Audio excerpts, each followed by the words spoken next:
भगवान सगुण हो करके भी निर्गुण है, निर्गुण हो करके भी सगुण है। भगवान हजार बार जन्म ले करके भी निर्गुण है और भगवान जन्म लेने के बाद भी निर्गुण है, निराकार है। भगवान भक्त की भावना के अनुसार अवतार लेते हैं। तो कहते हैं भगवान के कितने अवतार हुए हैं। तो यहाँ भागवत में भगवान के 24 अवतारों का वर्णन है, जो कुछ संक्षेप में कुछ विस्तार में पूरे भगवान के 24 अवतारों का वर्णन भागवत में आप लोग श्रवण करेंगे। संक्षेप में हम आपको सुना देते हैं। भगवान का पहला अवतार है सनक, सनंदन, सनातन और सनत कुमार, 4 ऋषियों के रूप में जो ब्रह्मा जी के मानस पुत्र हैं। दूसरा अवतार भगवान का 12 अवतार है, शूकर के रूप में मुखता हिरण्याक्ष का वध किया। तीसरा अवतार भगवान का नारद जी के रूप में है, जो भगवान के मन है। और चौथा अवतार भगवान का नर नारायण के रूप में है। बद्रीनाथ में जो लोग गए हैं वहाँ पर नर नारायण भगवान तपस्या में रत हैं। चौथा अवतार भगवान का नर नारायण के रूप में। 5वां अवतार भगवान का कपिल देव के रूप में। माता की देवहूति के गर्भ से कपिल भगवान प्रकट हुए, माता देवहूति को सांख्य शास्त्र का उपदेश किया। 6वां अवतार यज्ञ भगवान, मनुपुत्री आकुति एवं रुचि प्रजापति के गर्भ से यज्ञ भगवान। 7वां अवतार दत्तात्रेय भगवान, अनुसुईया के गर्भ से दत्त जी का अवतार हुआ। 8वां ऋषभ देव जी महाराज, जिनके द्वारा जैन धर्म का प्रचार प्रसार हुआ। 9वां पृथु अवतार। 10वां मत्स्य अवतार, राजा सत्यव्रत को उपदेश करने के लिए। 11वां कच्छप के रूप में पृथ्वी को धारण किया, कच्छप अवतार। 12वां धन्वंतरी के रूप में अमृत का कलश लेकर भगवान आए। 13वां मोहनी रूप बनाकर दैत्यों के साथ छल किया, देवताओं को अमृत पिलाया। 14वां नरसिंह के रूप में हिरण्यकश्यप का वध किया। 15वां वामन के रूप में उपेंद्र बन करके आए और राजा बलि से 3 पग में त्रैलोक की संपदा को नाप लिया। 16वां परशुराम के रूप में जब क्षत्रिय लोग निरंकुश होने लगे तो क्षत्रियों का संहार करके परशुराम के रूप में भगवान ने अवतार लिया। 17वां वेद व्यास के रूप में वेदों का निर्माण किया। 18वां भगवान श्री राम जी के रूप में। 19वां शेष जी बलराम के रूप में। 20वां कृष्ण कन्हैया के रूप में। 21वां हरि के रूप में, हरि का रूप धारण करके भगवान ने गजेंद्र को ग्राह के चंगुल से मुक्त किया। और 22वां अवतार हंस के रूप में। 23वां अवतार बुद्ध के रूप में। 24वां अवतार होगा कल्कि भगवान के रूप में। जब कलयुग का अंत समय आ जाएगा, पृथ्वी पर अधर्म व्याप्त हो जाएगा, चारों तरफ हाहाकार मच हो जाएगा, पृथ्वी डर जाएगी, तो भगवान विष्णु शर्मा ब्राह्मण के घर में कल्कि के रूप में अवतार लेंगे। विष्णुदत्त नामक घोड़े पर सवार होकर के तलवार से दुष्टों का संहार करेंगे। कलयुग का समापन होगा और वहीं से सतयुग का शुरुआत होगा। कलयुग का अवस्था आयु है 4,32,000 वर्ष। कलयुग की उम्र है 4,32,000 वर्ष। अभी 5200 वर्ष चल रहा है, अभी लाख में नहीं पहुंचा है और 4,32,000 है। सोचिए इतना समय आते आते कलयुग में क्या होगा। सतयुग में लोग 20 फुट के होते थे। जब त्रेता आया तो लोगों का शरीर 16 फुट का होने लगा। जब द्वापर आया तो शरीर 12 फुट का हो गया और कलयुग आ गया तो 6 फुट हो गया। और 6 फुट को कौन कहे। जब कलयुग का अंत समय आएगा, कलयुग के समापन का समय आएगा, तो मनुष्य का न आयु रह जाएगा, न शरीर की लंबाई रह जाएगी।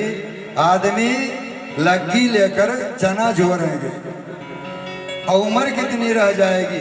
कलयुग में मनुष्य की आयु है 100 वर्ष, लेकिन 100 वर्ष कहाँ कौन जीता है। 60 70 पहुँचते पहुँचते राम नाम सत्य 100 वर्ष उम्र है कलयुग में मनुष्य की। लेकिन जब कलयुग के समापन का समय हो जाएगा तो मनुष्य की आयु 18-20 बरस लेटेस्ट रह जाएगी। उसी में पढ़ाई लिखाई शादी विवाह राम नाम सत्य सब हो जाएगा। ऐसा भीषण कलयुग आएगा, उससे बचने के लिए क्या उपाय है? क्या उपाय है आप लोग जानते हो? तो हमने चौथे प्रश्न का उत्तर दिया। पांचवा प्रश्न जो शौनकादि ऋषियों ने कहा था हमको सार बताइए, संक्षेप में बताइए, तो संक्षेप में यही बताया है कि भगवान का जो दो रूप है, राम अवतार कृष्ण अवतार, ये दोनों बहुत सुंदर स्वरूप है। इनका ज्यादा प्रचार प्रसार है, रामावतार कृष्ण अवतार। लोग कहते हैं रामावतार 12 कला का है, कृष्ण अवतार 16 कला का है, लेकिन ऐसी बात नहीं है। राम जी मर्यादा पुरुषोत्तम थे, कृष्ण कन्हैया लीला पुरुषोत्तम थे। राम जी मर्यादा में थे इसलिए 4 कलाओं को उन्होंने छिपा कर रखा, प्रकट होने नहीं दिया। लेकिन कन्हैया 16 कला के अवतार इसलिए कहे जाते हैं, उन्होंने अपनी किसी कला को छिपाया नहीं। राम जी बेचारे बड़े लजीले, बड़े शर्मीले, निगाह नीची किसी की तरफ सिर उठाकर नहीं देखते हैं। और कन्हैया टेढ़ी निगाह करके जिसकी तरफ देखते हैं उसके दीवाना बन जाता है। तो इतना अंतर है दोनों में। भगवान राम मर्यादा पुरुषोत्तम है, उनकी मर्यादा का अनुकरण करने लायक है। कन्हैया की लीला का अनुकरण करने लायक नहीं है, क्योंकि वो योगेश्वर हैं। योगेश्वर का चरित्र सिर्फ समझने के लिए है, लीला के लिए नहीं है। और अंतिम प्रश्न जो किया था कि जब भगवान अवतार लेते हैं और धराधाम को छोड़ करके चले जाते हैं तो धर्म किसकी शरण में जाता है? इस प्रश्न का उत्तर जाने के लिए एक बार सभी ऋषि लोग ब्रह्मा जी के पास गए और ब्रह्मा जी से कहा ऋषियों ने कि ब्रह्मा जी कलयुग से बचने का क्या उपाय है? कलयुग से हम सब कैसे बचेंगे? ब्रह्मा जी ने साफ शब्दों में कह दिया कि राम राम हरे राम, राम राम हरे राम, हरे हरे, हरे कृष्ण कृष्ण कृष्ण हरे हरे, हरे राम राम राम हरे हरे, हरे कृष्ण कृष्ण कृष्ण हरे हरे, हरे राम राम राम हरे हरे, हरे कृष्ण कृष्ण कृष्ण। तो ये है ब्रह्मा जी के मुख से निकला हुआ मंत्र।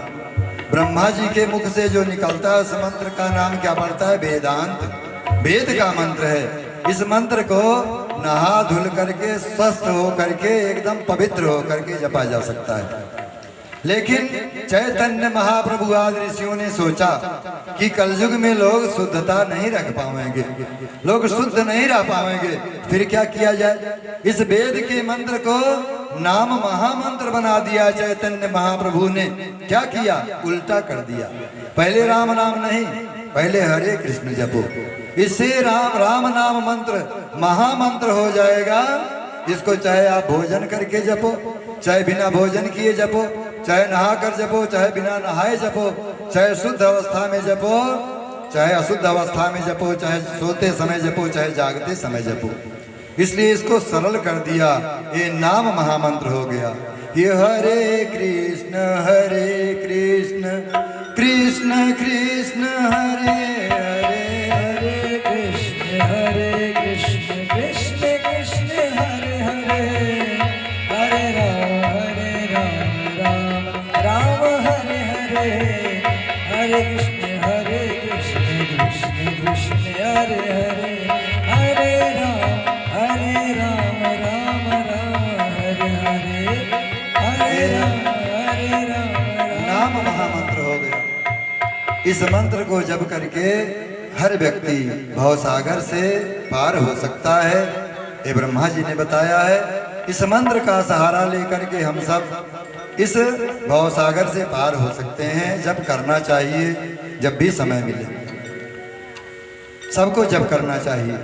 इस सुन बरसाने वारी गुलाम तेरो बनवारी सुन बरसाने वाले गुलाम तेरो बनवारे सुन बरसाने वाले गुलाम तेरो बनवारे तेरी पयलिया पे बाजे मुरलिया तेरी पयलिया पे बाजे मुरलिया तेरी पयलिया पे बाजे मुरलिया तेरी पयलिया पे बाजे मुरलिया छम छम नाचे बिहारी गुलाम तेरो बनवारी सुन बरसाने वाले गुलाम तेरो बनवारे सुन बरसाने वाले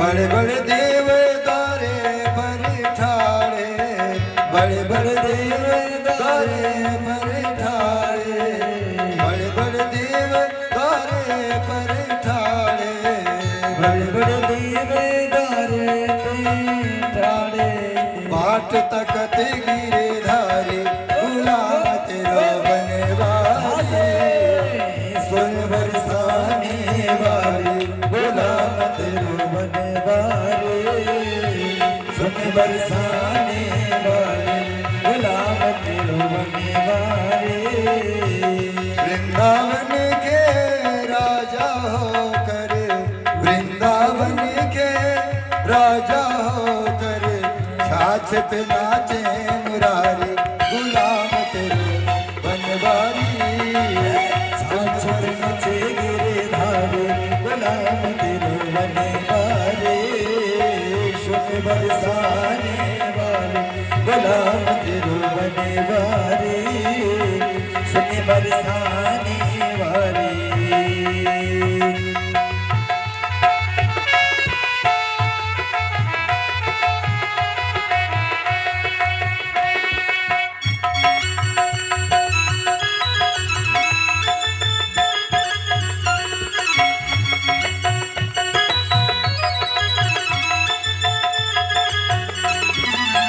वृंदावन की कुंज गलिन में वृंदावन की कुंज गलिन में वृंदावन की कुंज गलिन में वृंदावन की कुंज गलिन में रास रचे गिरधारी गुलाम तेरो बनवारी सुन बरसाने वाली गुलाम तेरो बनवारे सुन बरसाने वाले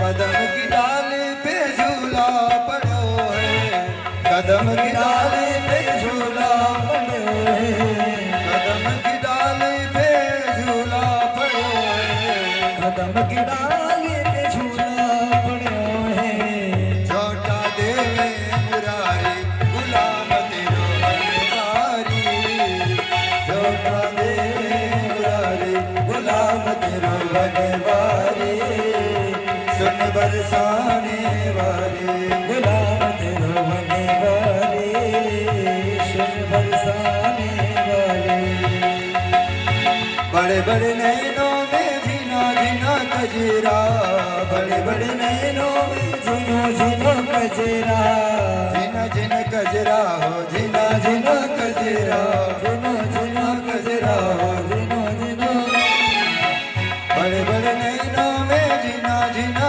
कजरा नैनों में झिनो झिनो कजरा आयल कुंज बिहारी गुलाम तेरो बनवारी लाल कुंज बिहारी गुलाम तेरा बनवारी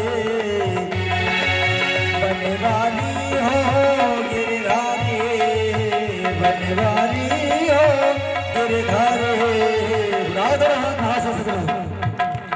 जिनके पास सुंदर दो हाथ कहते हैं मुस्कुराओ तो कोई बात बने और गुनगुनाओ तो कोई बात बने।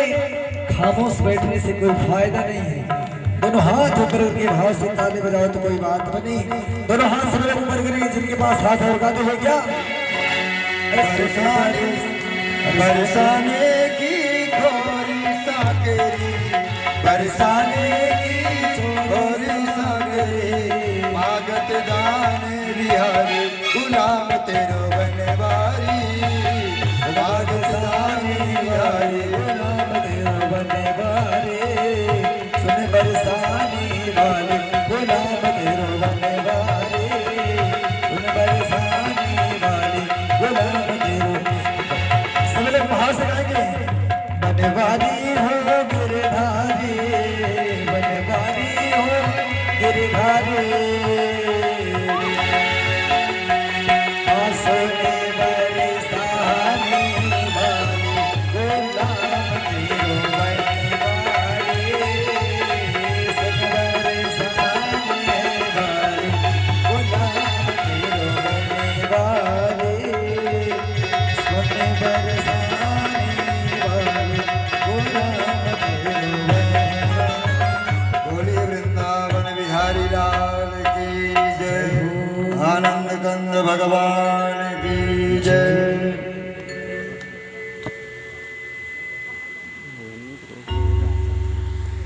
बैठेंगे आप लोग कुछ देर बंद करें सबकी जैसी इच्छा हो बैठे तो सुनाओ हाँ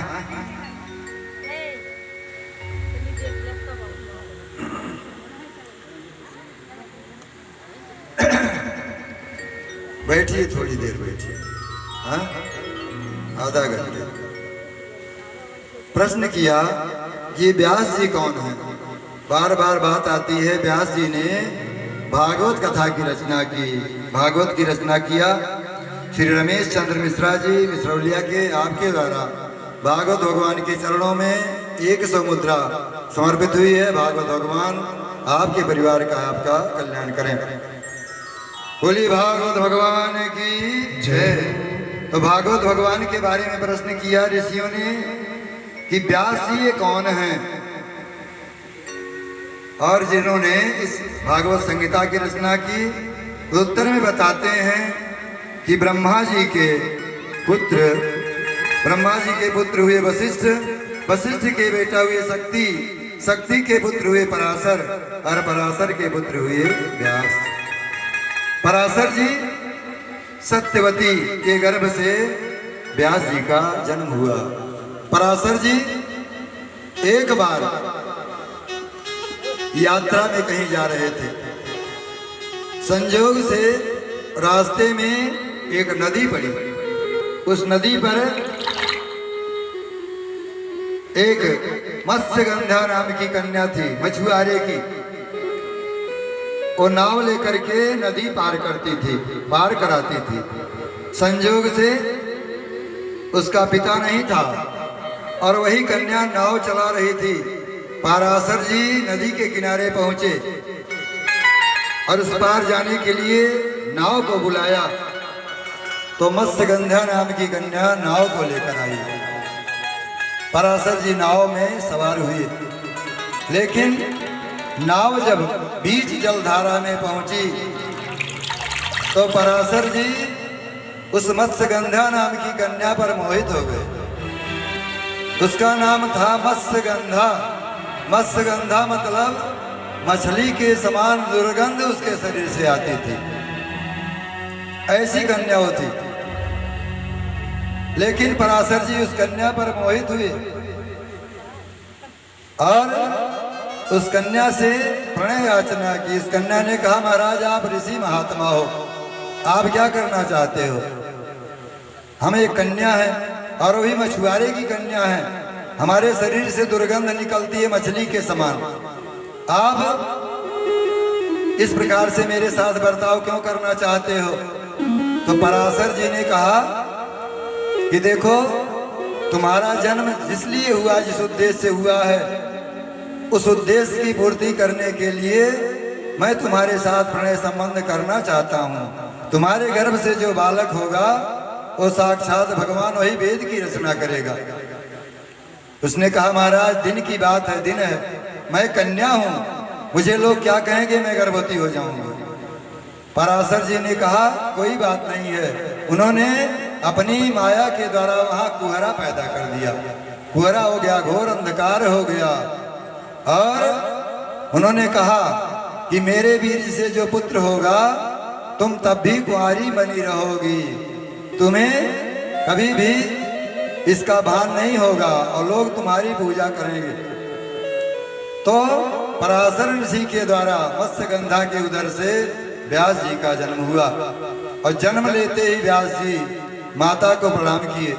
पराशर जी के आशीर्वाद से वही मत्स्यगंधा योजन गंधा बन गई।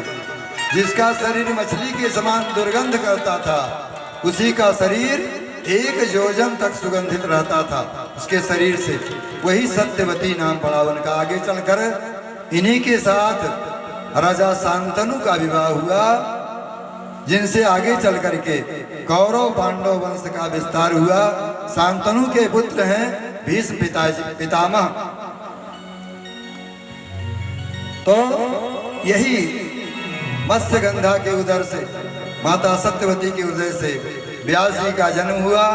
व्यास जी ने माता को प्रणाम किया और तुरंत जंगल में चले आए। हे माता, हमको आदेश दो, आप जब आप याद करोगी मैं आपकी सेवा में उपस्थित हो जाऊंगा। व्यास जी आए। एक अलकनंदा नदी के किनारे, नदी के तट पर एक सुंदर कुटिया बनाई जिसका नाम है सम्यापरास। उस कुटिया में रहकर भगवान का भजन करते थे। वैसे वो भगवान के ही अवतार थे। और उन्होंने नदी में स्नान करके 4 वेदों की रचना की। ऋग्वेद, यजुर्वेद, सामवेद, अथर्ववेद, 4 वेद लिख करके संतुष्टि नहीं प्राप्त हुई तो 1 लाख श्लोकों का महाभारत लिखा। फिर भी मन में संतोष नहीं हुआ तो क्रमशः 17 पुराण लिख डाले। मन में फिर भी संतोष नहीं है, दुखी बैठे थे। लगता है हम दुनिया वालों के लिए अभी कुछ बाकी है, कर नहीं पाए। मानव का कल्याण कैसे होगा, विचार कर रहे थे। उसी समय उनकी कुटिया में नारद जी आए। नारद जी भगवान के मन हैं। श्रीमन नारायण नारायण नारायण, श्रीमन नारायण नारायण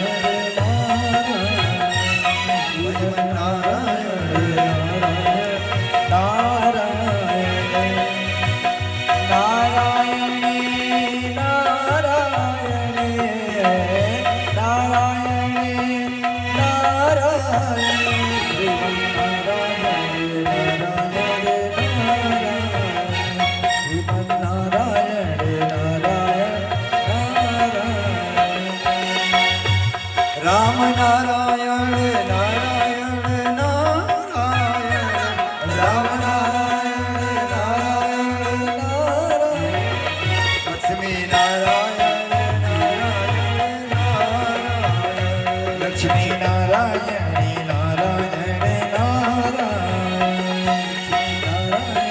नारायण नारायण। नारद जी ने व्यास जी से कहा, व्यास जी ने उठ करके नारद जी का स्वागत किया। पूजया मास विधिवत नारदम सुर पूजितम। जो देवताओं के द्वारा पूजित हैं, ऐसे नारद जी की व्यास जी ने पूजा की। उनका चरण पखारा, आसन पर बैठाए, पाद्य आचमन के द्वारा संतुष्ट किया। तो नारद जी ने व्यास जी के मुख को उदास देखा। नारद जी ने कहा कि पाराशर्य महाभाग कश्चिद कलतात्मना परितुष्यति शारीर आत्मा मानसैव च। पाराशर से पत्य गुमान पराशर, जो पराशर के पुत्र हैं उन्हीं का नाम है पाराशर। व्यास जी, आपका मुख दुखी है, आप उदास हो, क्या बात है? आप हमको बताओ। आपका मुखमंडल बहुत दुखी है।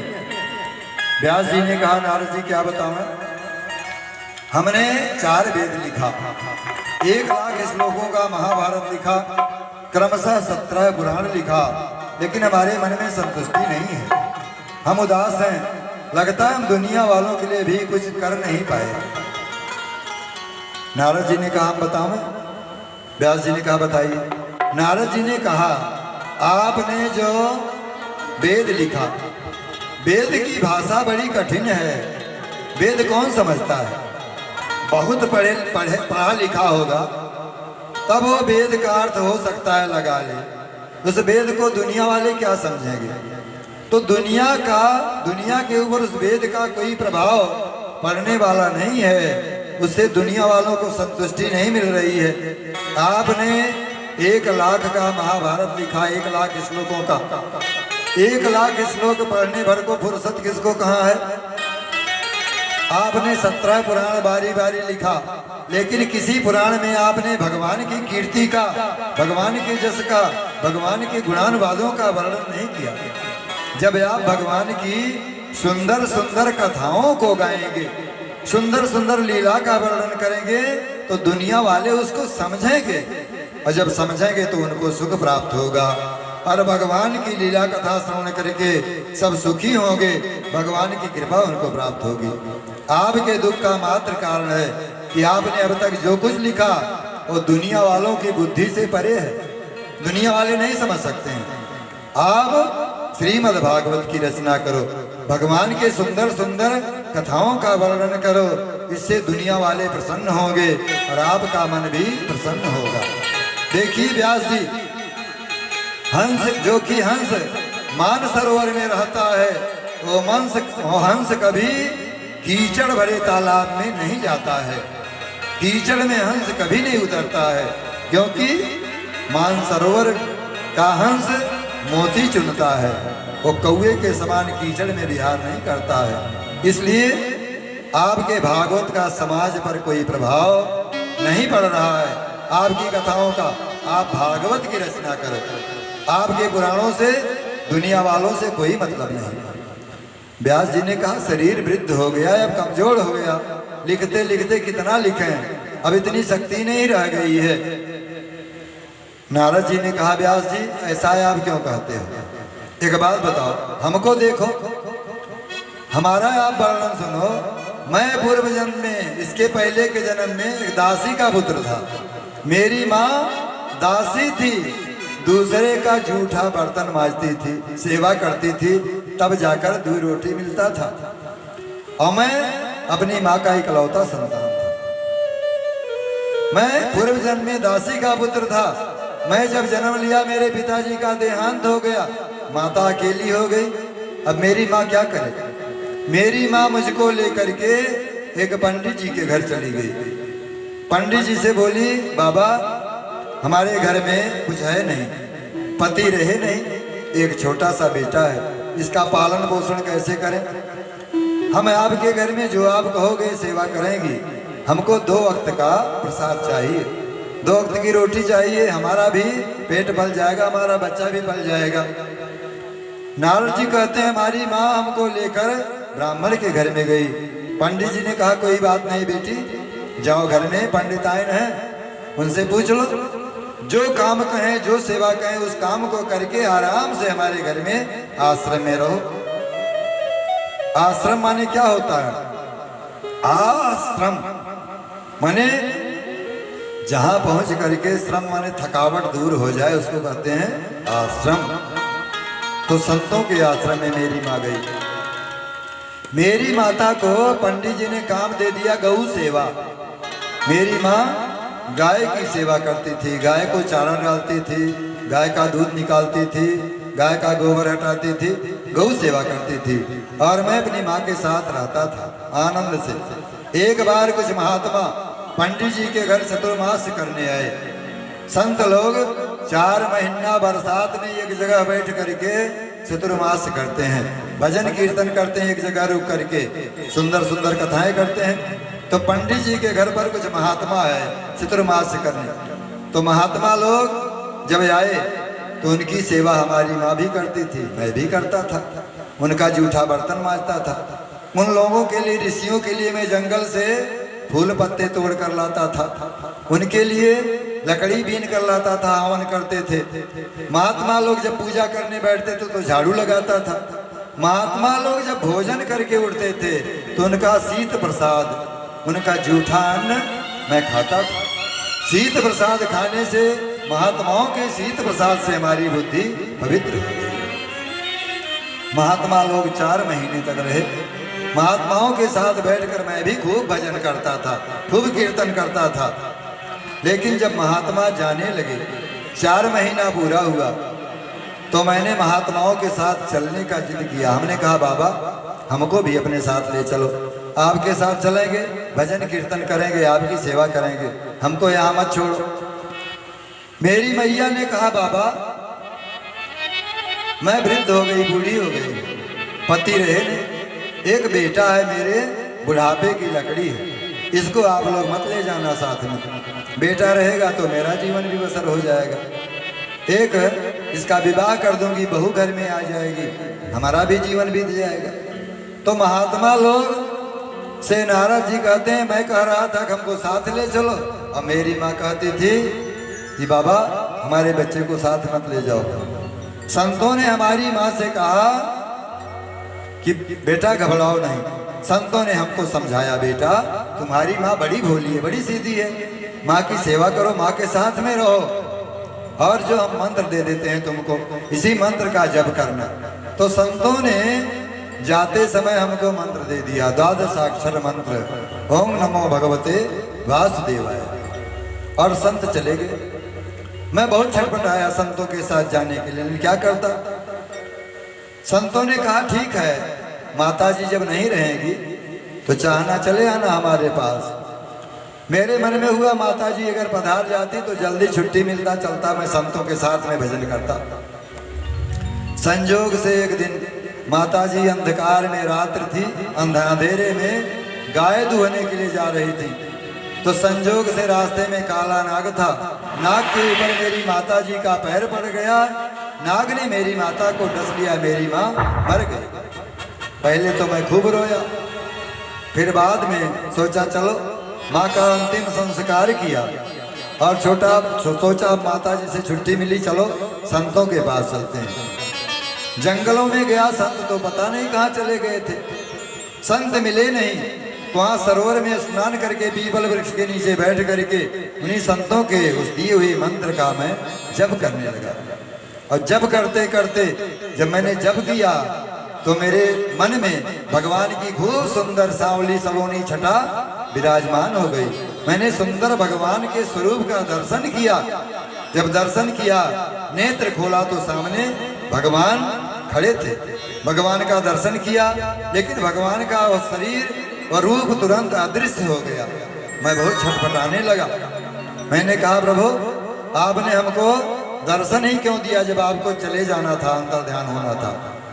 आकाशवाणी हुई कि बच्चे तुम अभी कच्चे हो, अभी खूब जप करो, खूब भजन करो। जब तुम भजन करते करते पक जाओगे, संत बन जाओगे, तो एक दिन तुमको हमारा दर्शन प्राप्त होगा।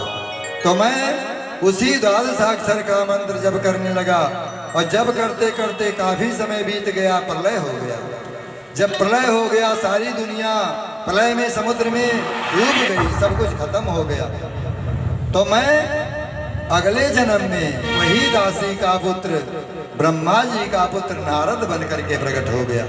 देखिए कहाँ दासी का पुत्र, कहाँ अगले जन्म में भजन के प्रताप से, संतों के आशीर्वाद से मैं ब्रह्मा जी का पुत्र नारद हो गया।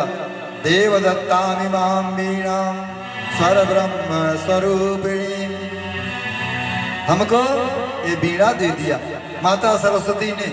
इसी पर मैं भगवान के भजन को गाता हुआ तीनों लोक में विचरण करता हूँ, स्वर्ग में, मृतलोक में, आकाश पाताल में, सर्वत्र जाता हूँ। मेरा सभी लोग पूजा करते हैं, देवता भी, दैत्य भी, मनुष्य भी, राक्षस भी, सब तरह हमारा आदर होता है।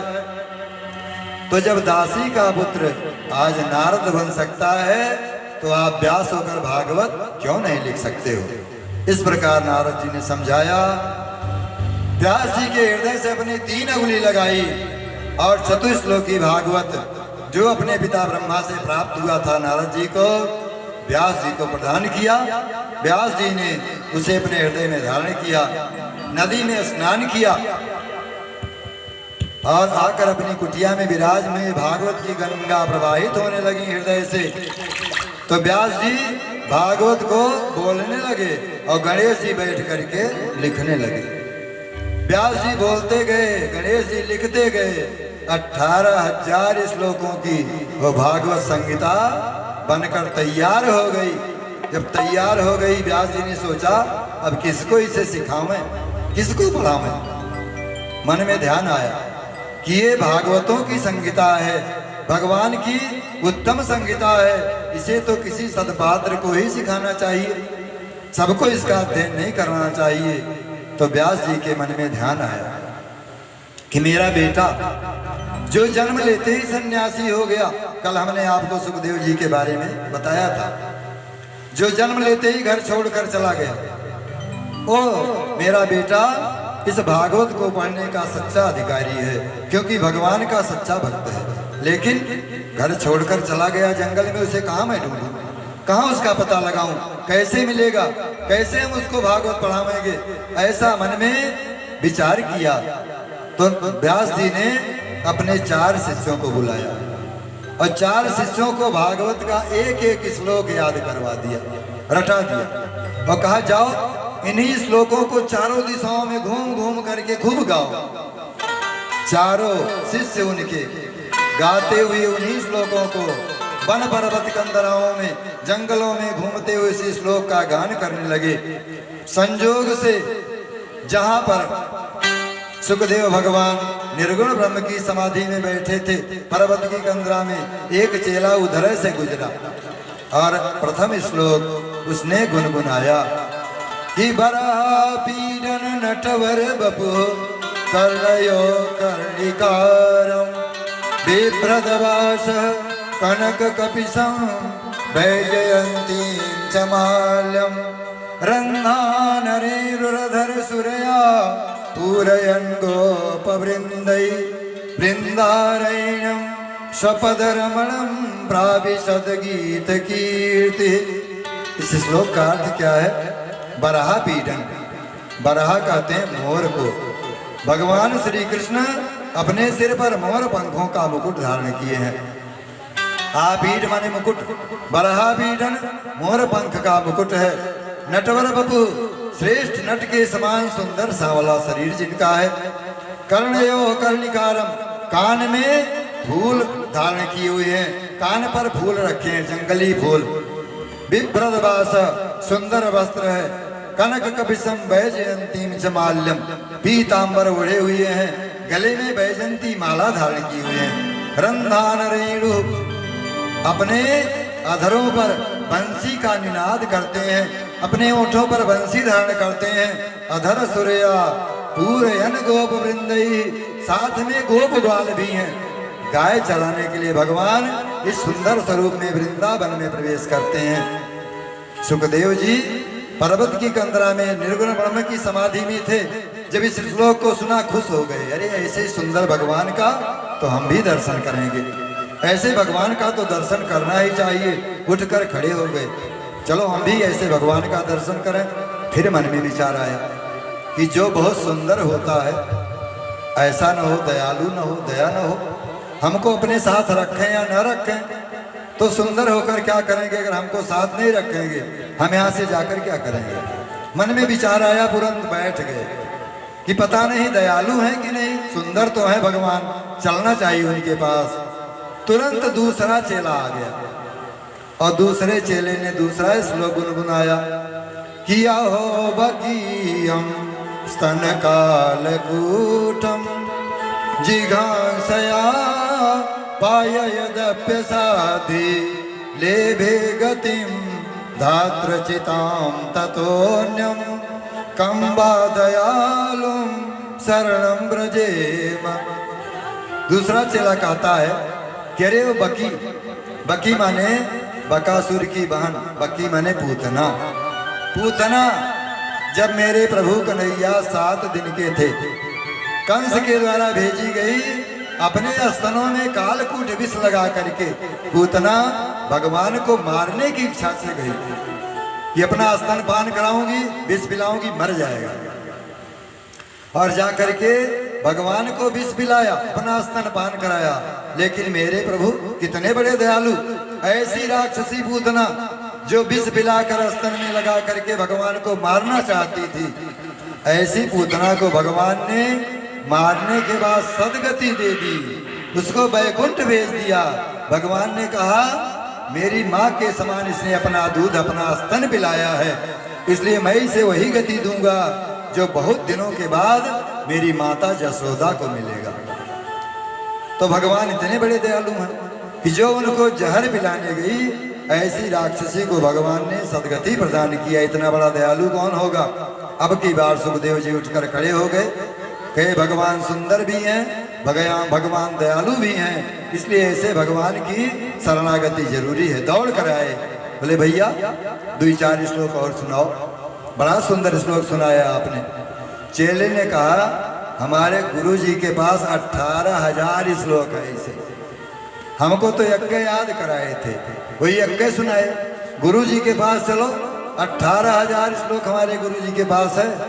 अब बिना बुलाए सुखदेव जी चेले के साथ भागते हुए, वही सुखदेव जी जो पिता को रोता छोड़ करके पैदा होते चले गए थे, वही सुखदेव जी जंगल से वापस आ गए। व्यास जी के चरणों में साष्टांग दंडवत किया और कहा गुरु जी कुछ हमको भी प्रसाद वरसाद मिलेगा।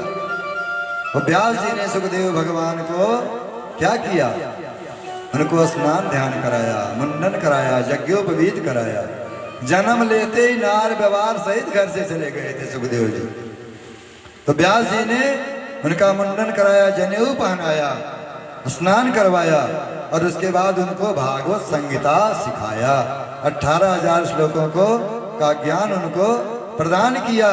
इस 18,000 श्लोकों को प्राप्त करके सुखदेव भगवान, देखिए व्यास जी ने ज्ञान तो दे दिया, लेकिन वो ज्ञान रूखा ज्ञान था, सूखा ज्ञान था।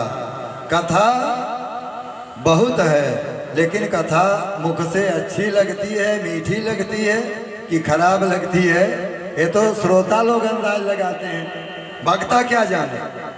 व्यास जी जो कहते थे, भाई वृद्ध थे और आग तान उनके पास नहीं था, सुना दिए, याद करवा दिए, रटा दिए। लेकिन सुखदेव जी नौजवान हैं और सुखदेव हैं, सुज्ञे के समान उनका सुंदर वाक्य वाणी है, तो उनके मुख से और मीठा लगता है। क्यों मीठा लगता है? जैसे आप जिलेबी बनाते हो, जिलेबी छान कर रख देते हो, छान कर रख दो, जिलेबी तैयार हो गया। अब बताओ अगर उसको चाशनी में, चीनी की चाशनी में न डुबाओ तो अच्छा लगेगा क्या? जब चीनी की चाशनी में उसको डुबा दिया जाता है तो बढ़िया उसमें रस भर जाता है, मीठा हो जाता है, खाने में स्वादिष्ट हो जाता है। तो व्यास जी ने जलेबी छान कर रख दिया, लेकिन सुखदेव जी के मुख में जब पड़ गया तो मीठा हो गया। सुग्गे के मुख में मीठा हो जाता है। सुग्गा जो होता है और ठोड़ उसी फल में मारता है जो मीठा होता है, या तो ऑलरेडी मीठा होता है अथवा सुग्गे के ठोड़ लगाने से मीठा हो गया। लेकिन सुग्गा जिस फल में ठोड़ लगा देता है वो फल खट्टा हो नहीं सकता है। तो सुखदेव जी ने समय आने पर उसी भागवत संहिता को परीक्षित जी को सुनाया और परीक्षित को सुनाकर सर्व भय से मुक्त किया। आगे की कथा हम आपको कल श्रवण कराएंगे। कल आप लोग ठीक समय से आवेंगे, कथा सुनेंगे। हमारे पास बड़ी अच्छी अच्छी कथाएं हैं। समय चाहिए, आप लोग बैठें तो सब सुनने को मिलेगा। आप लोग कथा श्रवण करेंगे, समय से आएंगे और आपको आगे की कथा श्रवण कराई जाएगी। कल सुखदेव भगवान का आगमन होगा, परसों भगवान का जन्म होगा। आप लोग तैयारी में रहिएगा।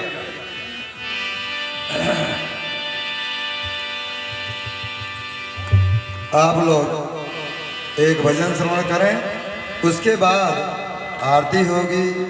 आप लोग प्रसाद लेकर अपने घर को जाएंगे। बोले बाके बिहारी लाल की जय, सच्चे दरबार की जय।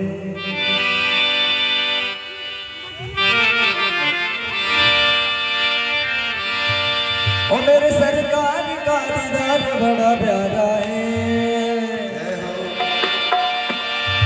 मेरे सरकार का दीदार बड़ा प्यारा है। ओ कृष्ण मेरा प्यारा गोविंद बड़ा प्यारा है, कृष्ण मेरा प्यारा गोविंद बड़ा प्यारा है। ओ बड़ा प्यारा है, ओ प्यारा प्यारा है, बड़ा प्यारा है, ओ प्यारा प्यारा है। कृष्ण मेरा प्यारा गोविंद बड़ा प्यारा है, कृष्ण मेरा प्यारा गोविंद बड़ा प्यारा है।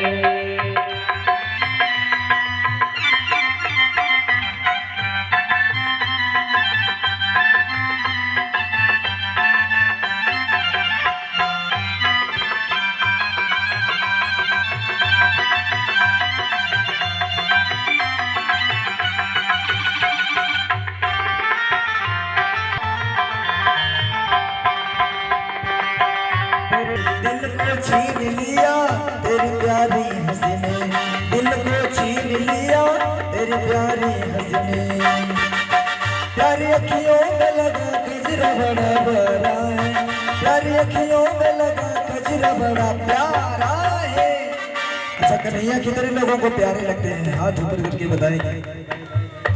जिन लोगों को कन्हैया प्यारे लगते हैं वो लोग भाव से हाथ ऊपर करके कहेंगे क्या? ओ कृष्ण मेरा प्यारा गोविंद बड़ा प्यारा है, कृष्ण मेरा प्यारा गोविंद बड़ा प्यारा है।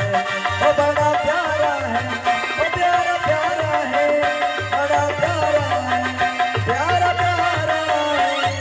कृष्ण मेरा प्यारा गोविंद बड़ा प्यारा है, कृष्ण मेरा प्यारा गोविंद बड़ा प्यारा है।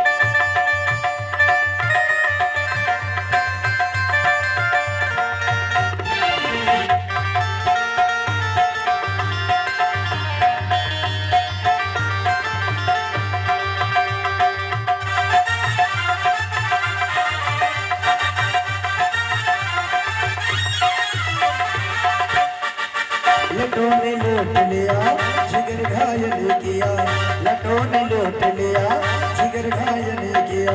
तेरी प्यारी अदा ने मुझे बेचैन किया, तेरी प्यारी अदा ने मुझे बेचैन किया। तेरी यादों में फिर के अंग मेरा सारा है, तेरी यादों में फिर के अंग मेरा सारा है। नाच करके भक्त कहता है तेरी यादों में फिर के अंग मेरा सारा है। अरे यहाँ ताली बजाने में इतनी बड़ी कंजूस, उठाइए दो हाथ। जिनको नृत्य करना है नृत्य भी कर सकते हैं, नाच करके कहेंगे क्या? कि तेरी यादों में फिर के अंग मेरा सारा है, कृष्ण मेरा प्यारा गोविंद बड़ा प्यारा, कृष्ण मेरा प्यारा गोविंद बड़ा प्यारा। ओ बड़ा प्यारा है, ओ प्यारा प्यारा है, बड़ा प्यारा है, ओ प्यारा प्यारा है। कृष्ण मेरा प्यारा गोविंद बड़ा प्यारा, कृष्ण मेरा प्यारा गोविंद बड़ा प्यारा।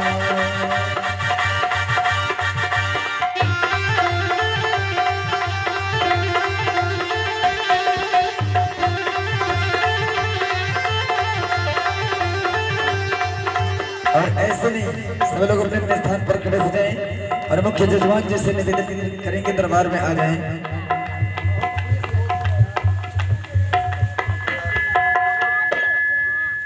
श्री राधे राधे, जय जय श्री राधे। और भाव से गाते ही क्या?